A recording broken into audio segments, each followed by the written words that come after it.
Boa tarde a todos os presentes. Vamos iniciar os trabalhos agora na parte da tarde. Parabenizo a todos aqui presentes, aos palestrantes, que vai nos brindar com excelentes palestras nessa tarde. Sem mais delongas em decorrer do adiantar da hora, vou passar a palavra para a doutora Deise para ministrar sua palestra no prazo de 30 minutos, doutora Deise. Fique à vontade, a palavra da doutora.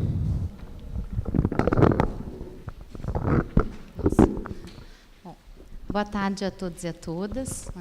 Gostaria de começar agradecendo o convite, cumprimentando os meus colegas aqui da mesa. E antes também de tocar no tema central dessa mesa, gostaria de parabenizar a iniciativa de fazer esse evento, lembrando o professor Felipe Haslam. O Felipe, para além de um colega de trabalho que eu conheci quando cheguei aqui em Minas, foi um grande amigo. Uma pessoa que, com ele, nós organizamos os 150 anos da AIT aqui em Minas, o que nos aproximou bastante, e a partir de então fomos grandes companheiros de luta. E estar então nesse encontro aqui falando, para mim é uma grande honra, um grande orgulho, e ressaltar então a memória do professor Felipe, e ele faz realmente muita falta, tanto para a nossa luta política, quanto para nossas parcerias acadêmicas, e pelas amizades que nós construímos. Então, antes de dar sequência, gostaria de deixar isso registrado, e registrar, para começar a fala, até a partir de uma frase de um texto, de um livro que o Felipe me presenteou no último aniversário que nós comemoramos, antes do falecimento dele. É o livro de Eliana Brum, chamado Meus Desacontecimentos. E a autora diz: ouvi de alguns chefes que a indignação faz mal para o exercício do jornalismo, que bom jornalista não tem causa. Discordo. Indignação só não faz bem para quem tem como única causa a causa do patrão. Eu diria, a partir da colocação de Brum, que ouvimos todos os dias que a nossa causa deve ser a causa do patrão. Afinal, o que ouvimos é que eles sabem o que é melhor para o crescimento econômico e o desenvolvimento humano. Se não fossem os patrões, nós não seríamos nada. Nós ouvimos isso diariamente. Afinal, são eles que geram os nossos empregos. E é em nome desses empregos que eles dizem gerar, é que é importante fazer uma reforma trabalhista. Então, se eles dizem que a reforma trabalhista irá salvar o país dessa crise, um tanto quanto questionável, quem se indigna não pode estar muito certo e merece bala. Basta lembrarmos do ato de 24 em Brasília, basta lembrarmos dos atos em Brasília contra a PEC do ano passado, basta lembrar da forma truculenta que toda e qualquer manifestação da classe trabalhadora tem sido tratada nos últimos anos.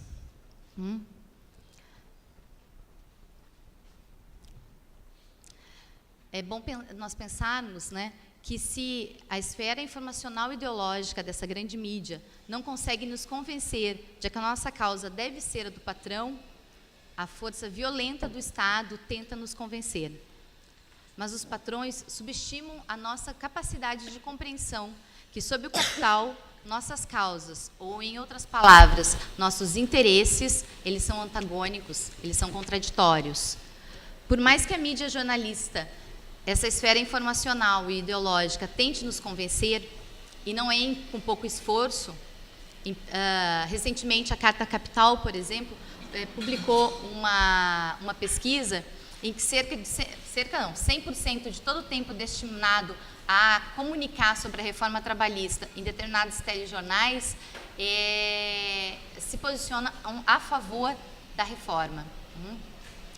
Surpreendentemente, o Jornal Nacional usou só 77% do seu tempo para se posicionar contra a reforma. Nos outros 33%, deixa a compreensão dúbia a respeito de se devemos ou não ser a favor.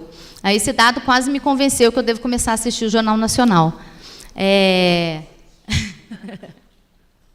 Bom, porém, estou bastante convencida, né, que um governo dos trabalhadores necessita, entre tantas coisas, né, caçar os direitos dessas grandes empresas jornalísticas que não fazem nada mais, nada menos do que tentar nos convencer que os interesses dos patrões são os nossos interesses, né?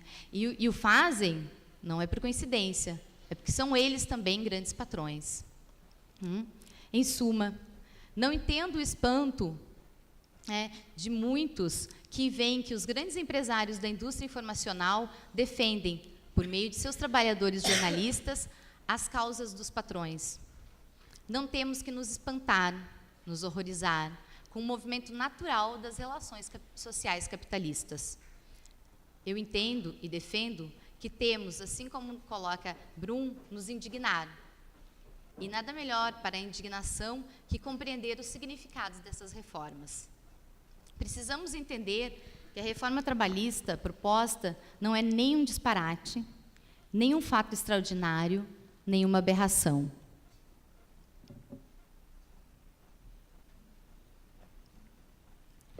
É apenas o que alguns intelectuais e a grande mídia há algum tempo diz que não existe mais: a luta de classes.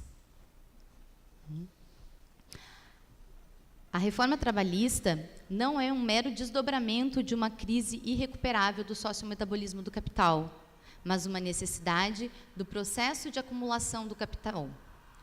A reforma trabalhista proposta é a alteração necessária na esfera jurídica das condições para o aumento da taxa de mais-valor, para consolidar o patamar do grau de exploração da força de trabalho no Brasil, enquanto um movimento particular do movimento geral da acumulação do capital. Essa busca incessante do aumento da taxa de mais-valor é um processo natural do sistema de capital, e que, na particularidade dessa reforma,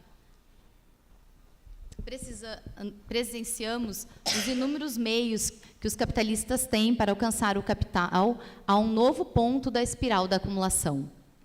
Um ponto cujos elementos determinantes estão postos desde meados da década de 1970 e, no Brasil, de forma desenvolvida na década de 90. Correndo o risco de cometer simplificações, considero que a reforma trabalhista é o último movimento do capital nesse estágio de desenvolvimento das forças produtivas do capitalismo do século XX. Não que isso signifique o fim do capital, não que isso signifique que não haverá outros ataques, porém, eles serão de grau e intensidades distintos. O que quero dizer é que o essencial para o aumento geral e significativo da taxa de mais-valor tem nas alterações na esfera jurídica sua última concretização. Para expor melhor essa ideia, necessito lembrar alguns pontos trazidos por Marx. Não é minha intenção, nem seria possível, exaurir toda a obra marxiana, mas me basta agora lembrar que a produção de valor é resultado do mais trabalho. Por meio da ação da força de trabalho, não apenas o próprio valor da força de trabalho se reproduz, mas também se produz um valor excedente. Palavras de Marx. Um valor que não guarda correspondência de equivalente com nada, posto ser o resultante de um trabalho não pago. Esse valor excedente é o mais-valor, ou como queiram, mais-valia. O movimento natural de valorização do valor é o aumento do tempo em que haja produção de mais-valor e que esse mais-valor seja posto a serviço da acumulação de capital. E Marx foi maestral em explicar os modos de aumentar o mais-valor. Por um lado, mediante o prolongamento absoluto da jornada de trabalho. Guardem isso. Por outro, aumentando a parte da jornada de trabalho em que o trabalhador trabalha sem receber seu equivalente na venda da força de trabalho. E pressupondo que o salário não cai abaixo do valor da força de trabalho, anotem isso também, uma mudança na produtividade ou intensidade do trabalho se faz necessário. Nesse caso, revoluções na base tecnológica da produção são um meio de aumentar significativamente a taxa de mais-valor. Porém, há também a possibilidade de se pressupor que o salário caia abaixo do valor da força de trabalho. E, nesse caso, alterações na moral em geral de uma época se tornam necessárias. Várias são as formas de alterar a moral de uma época. A forma jurídica é uma delas. E, em minha análise, a última forma necessária a ser alterada, pelo menos nesse estágio da acumulação do capital inaugurado, imprecisamente falando, na década de 70. Uma rápida digressão nos mostra como os meios para o aumento geral e significativo da taxa de mais-valor se concretizaram. Um aumento exponencial na taxa de mais-valor foi oportunizado pela alteração de base tecnológica, da mecânica à microeletrônica. E não preciso me alongar sobre esses pontos. Autores que já passaram por esse evento, como Ricardo Antunes, apresentam com evidências essa revolução tecnológica que permitiu um grande aumento da exploração do mais-valor relativo, por meio de uma mudança na produtividade e intensidade do trabalho.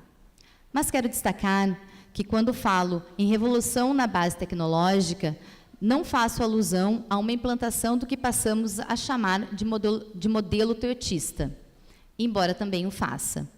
Este modelo de gestão e organização do processo de trabalho é uma das possibilidades que a microeletrônica ou a revolução digital, como queiram, permitiu instaurar ainda na década de 70 e de forma mais agressiva no Brasil na década de 70, de 90, né, um novo movimento de acumulação do capital. Alterações nos fatores objetivos do processo de trabalho produzem alterações também no fator subjetivo do processo de trabalho. Em outras palavras, na subjetividade das trabalhadoras. E do ponto de vista da sociabilidade, na moral de uma época. Aí que vale um parênteses. Eu vou fazer toda a minha fala sempre me referindo em trabalhadoras, né, para a gente poupar a repetição trabalhadores e trabalhadoras. E assim como sou mulher, opto pela palavra trabalhadora. Né. Vemos assim uma... Eu vou tirar, gente, está incomodando. Vemos assim uma intensificação do individualismo posto pela concorrência entre as trabalhadoras, e que tem como base concreta a possibilidade de sofisticar os processos de controle e implementar um misto de formas remuneratórias, ainda que com determinadas limitações postas pela esfera jurídica. E assim, a chamada remuneração estratégica, em sua parte de remuneração fixa, respeita as leis existentes. Em sua manifestação variável, cria, por um lado, a necessidade de alteração dessas leis, por outro, uma ideologia reconhecida primeiro como competências da proatividade, depois como cultura do empreendedorismo. E com amarras mais flexíveis, a esfera educacional reapresentou seu conteúdo científico, criando uma moral do trabalho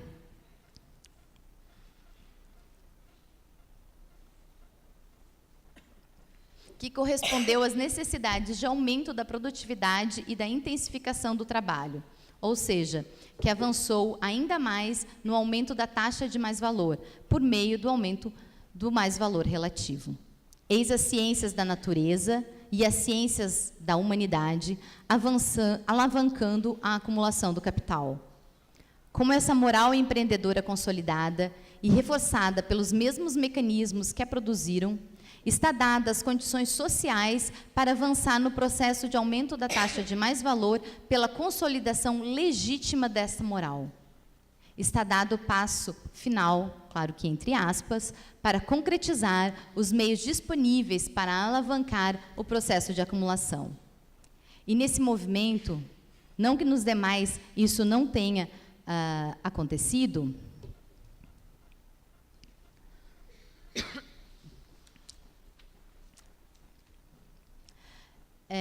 Não estava, desculpa, e nesse movimento, não que nos demais isso não estava presente, escancaram-se que, para o capital, não é necessário que o salário não caia abaixo do valor da força de trabalho. Não vou me deter em explicações, mas necessitamos sair de um ponto comum, qual seja, que a força de trabalho, como as demais mercadorias, tem um valor, e que, na troca, esse assume a manifestação da sua forma preço. Precisamos lembrar que preço e valor não necessariamente coincidem, embora o primeiro gravite em torno do segundo, não podendo se distanciar muito no âmbito geral, embora em âmbitos particulares possam. Precisamos lembrar também que, tratando-se da força de trabalho, seu valor e seu preço aparecem de imediato como salário. E citando diretamente Marx, a forma salário extingue, portanto, todos os vestígios da divisão da jornada de trabalho em trabalho necessário e mais trabalho, em trabalho pago e trabalho não pago. Todo trabalho aparece como trabalho pago. Compreende-se, assim, a importância decisiva de transformação do valor e do preço da força de trabalho na forma salário ou em valor e preço do próprio trabalho. Sobre essa forma de manifestação, que torna invisível a relação efetiva e mostra precisamente o oposto dessa relação, repousam todas as noções jurídicas, tanto do trabalhador como do capitalista, todas as mistificações do modo de produção capitalista, todas as suas ilusões de liberdade, todas as tolices apologéticas da economia vulgar. Tenha dito Marx. E a reforma trabalhista segue, como todas as noções jurídicas, assumindo a forma salário como seu elemento essencial, assumindo, como fazem economistas vulgares, que exista um preço do trabalho. E assim, a reforma trabalhista toca exatamente na conjunção dessas duas formas de aumentar o mais-valor, a forma absoluta e a relativa, sem que percebamos que se trata de aumentar o tempo de trabalho não pago. Tanto é verdade que o fim da obrigatoriedade da contribuição sindical é apresentada como o fim da obrigação das trabalhadoras trabalharem de graça durante um dia por ano para seu instrumento de organização, sem tocar no fato que o que mais fazemos durante nosso ano é trabalhar de graça para nosso empregador, aquele que quer justamente extinguir a nossa organização. Aumentar o tempo em que trabalhamos de graça é para a classe capitalista sua necessidade, e a reforma trabalhista opera isso de inúmeras formas. Para não alongar mais, trato de fazer alguns exemplos que, para mim, se colocam como autoevidentes nessa reforma. 5 dos mais de 100 pontos apresentados, quero destacar pelo menos 5. O primeiro é o artigo 611-A. Diz que é possível um intervalo de 30 minutos intrajornadas para trabalhadores de jornadas superiores a 6 horas dia de trabalho. A comissão no Senado, que aprovou a proposta no último dia 6, recomendou que o presidente altere alguns pontos. Entre eles, a comissão aponta a necessidade de registrar que os trabalhadores que reduzirem seu intervalo intrajornadas de 60 para 30 minutos possam sair 30 minutos mais cedo do trabalho. Não vou nem entrar nas questões políticas dessa possibilidade ser ou não efetivada no momento de ser sancionada pelo presidente. Porque o que importa é o que na prática pode ocorrer, e possivelmente irá ocorrer.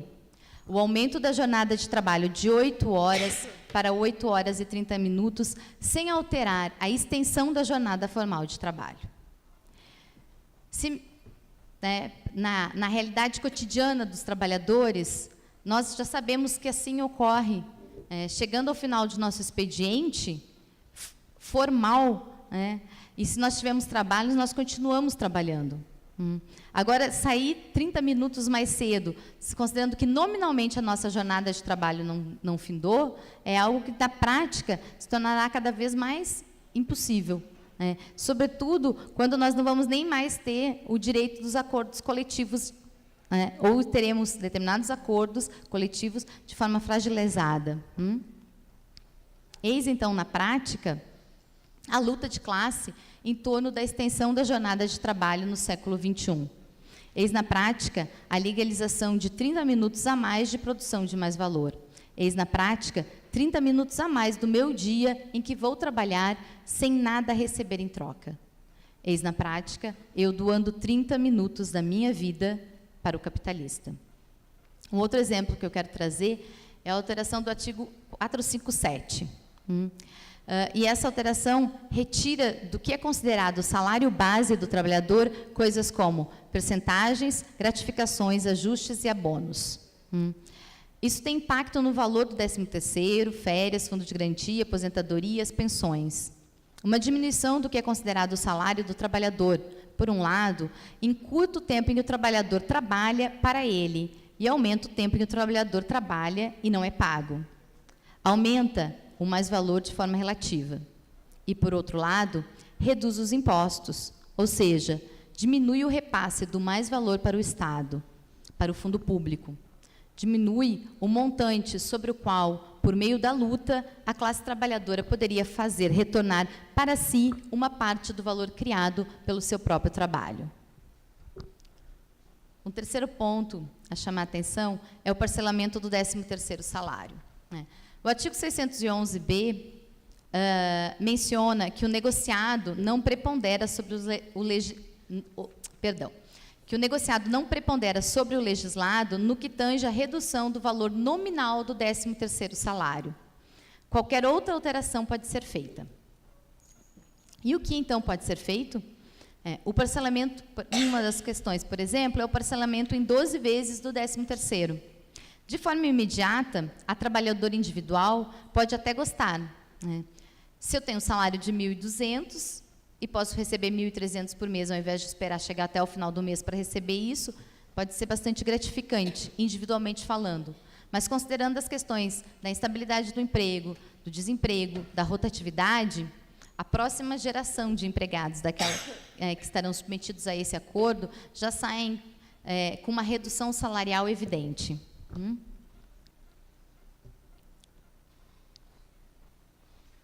Neste sentido, uma medida que pode, no julgamento de uma trabalhadora individual, ser benéfica, quando tomado sob o ponto de vista da classe, percebemos que em curto prazo haverá uma redução do salário, sem necessariamente ocorrer uma diminuição nos valores dos produtos que equivalem ao valor da força de trabalho.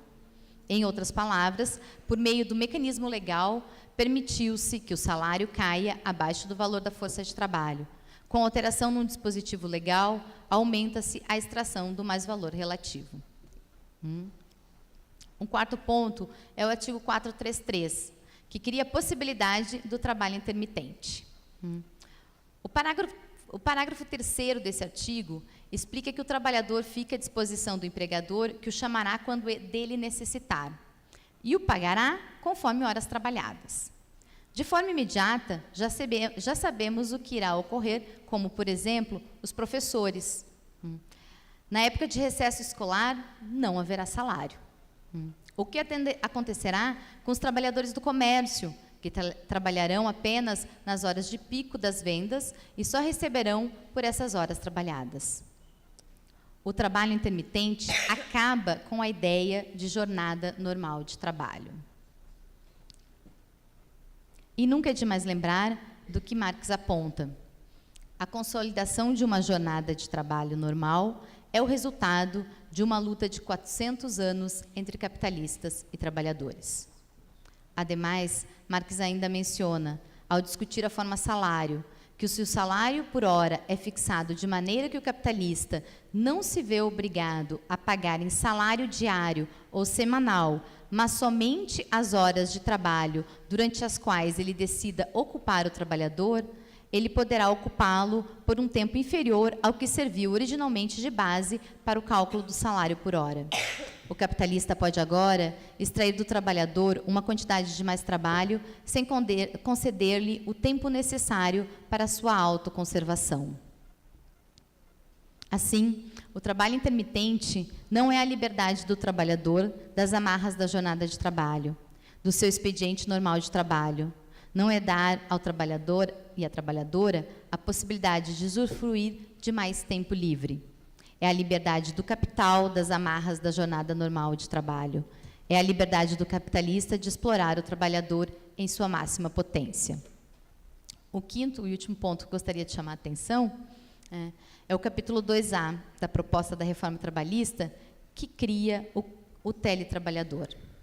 Se no trabalho intermitente a jornada de trabalho normal é superada para a possibilidade de ocupar o trabalhador por um tempo menor do que o que a antiga moral da sociedade permite, e só pagar por esse tempo, no teletrabalho, o artigo 62, item 3, suprime a jornada normal de trabalho para tornar todas as horas do dia em jornada de trabalho. O teletrabalho é, sem sombra de dúvida, a possibilidade de extrair mais valor de forma absoluta ao extremo, com ares de liberdade e empreendedorismo. Se seguíssemos analisando cada uma das alterações propostas, veríamos que esse ataque da classe capitalista não poupou nenhuma possibilidade de obtenção de mais valor absoluto e relativo. A reforma proposta atinge a classe trabalhadora em geral, propondo mudança na forma de salário, de jornada de trabalho, de banco de horas. Atinge as mulheres em particular, ao propor medidas que nos fazem trabalhar mesmo em condições insalubres. E o movimento do capital que suprime a diferença entre homens e mulheres para igualar nosso grau de exploração. Para o capital, nossas diferenças podem ser suprimidas em nome da valorização do valor. Ou nossas diferenças podem ser celebradas em nome desse mesmo processo. Eis porque a luta feminista também é uma luta classista. Outras alterações particulares são propostas e atacam as trabalhadoras e trabalhadores do campo, quando abre a possibilidade de remunerar na forma de comida e cama, tornando assim o salário muito aquém do valor da força de trabalho. A reforma trabalhista atinge nosso instrumento de organização de muitos modos. A despeito de toda a crítica que façamos à organização sindical atual, ela é uma das nossas possibilidades de organização. Não podemos confundir, de modo algum, a crítica dos trabalhadores a seus instrumentos de classe, a crítica do capital aos nossos instrumentos. Uma coisa é a trabalhadora criticar seu sindicato, não se sindicalizar, atacar pela inoperância militante a organização da classe. Outra coisa são os ataques e críticas da classe capitalista. Toda crítica vinda da própria classe é uma crítica que, mesmo imediatamente destruidora, abre a possibilidade para a autocrítica e a construção reconstrução do movimento sindical ou de outras organizações da classe trabalhadora. Por sua vez, todo ataque vindo da classe burguesa é em nome da destruição finalística de nossa organização. Vejamos aí, por exemplo, a aprovação da lei antiterrorismo. Afinal, o anseio de qualquer capitalista é poder encarar as relações sociais não sob a perspectiva da classe, mas do indivíduo livre para estabelecer trocas. Anseio também contemplado nessa reforma trabalhista. Mas cabe destacar que a liberdade no capital é apenas formal. Para sermos realmente livres, precisamos, como já dito, nos indignar com o significado e sentidos dessa reforma. E qual é mesmo esse significado? É um significado que aponta, antes de tudo, para a questão das lutas de classes, da existência das classes, da necessidade de reorganizarmos a classe. Defendo que, dentre tantos que se colocam na imediaticidade, a reforma trabalhista é parte das reformas na esfera jurídica como o último elemento essencial para consolidar o patamar do grau de exploração na fase do desenvolvimento das forças produtivas da era digital. Sendo necessário ao capital uma reforma na esfera jurídica como um todo, precisamos nos indignar, mas isso não basta. Precisamos nos organizar e lutar. Lutar contra essa reforma trabalhista, lutar contra a reforma previdenciária, lutar contra a futura proposta da reforma tributária, lutar contra a proposta da reforma política e tantas outras reformas que estão vindo por aí. Mas precisamos lutar não para reformar e deixar como está. Deixar como está é o que desejam os grandes capitais. Eles propõem reformar em tudo para nada de essencial alterarem. Nossa luta precisa ter como horizonte não os parâmetros de uma democracia burguesa, mas o objetivo imediato de barrar essas mudanças que nada mudam para, por meio de uma unidade classista trabalhadora, mudar o que é essencial de fato, o sistema social sustentado no assalariamento e na propriedade privada dos meios de produção. E assim eu concluo, convencida da necessidade urgente de lutar pela emancipação humana e ousarmos vencer. Obrigada.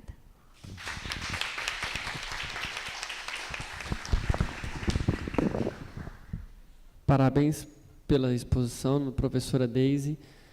É uma preocupação, né, a forma que está sendo conduzida essas reformas, e brilhantemente você iniciou as suas palavras dizendo sobre a grande mídia, né, de alguma forma ou de outra, tentando forçar aquele ou outro entendimento, né, se é necessário ou não a reforma. E pensando nisso, nessa forma que a grande mídia vem tentando impor certo posicionamento sobre a reforma, tanto a trabalhista quanto a previdenciária, foi manejada uma ação vindo lá do Rio Grande do Sul, visando paralisar essa campanha, né, milionária que está sendo feita de forma a justificar a reforma.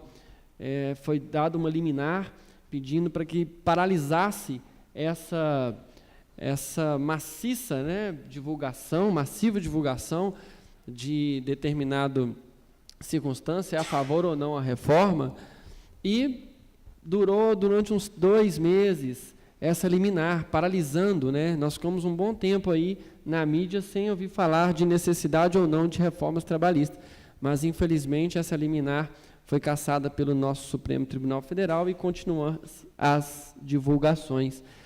Os 5 pontos, né, muito bem ditos, né, de grande preocupação na reforma trabalhista, e nós entendemos também que eles existem pela forma que está sendo conduzida as reformas, né, no Congresso Nacional, uma maneira muito assodada, muito acelerada, sem participação da sociedade civil organizada, sem participação daqueles destinatários mesmo, né?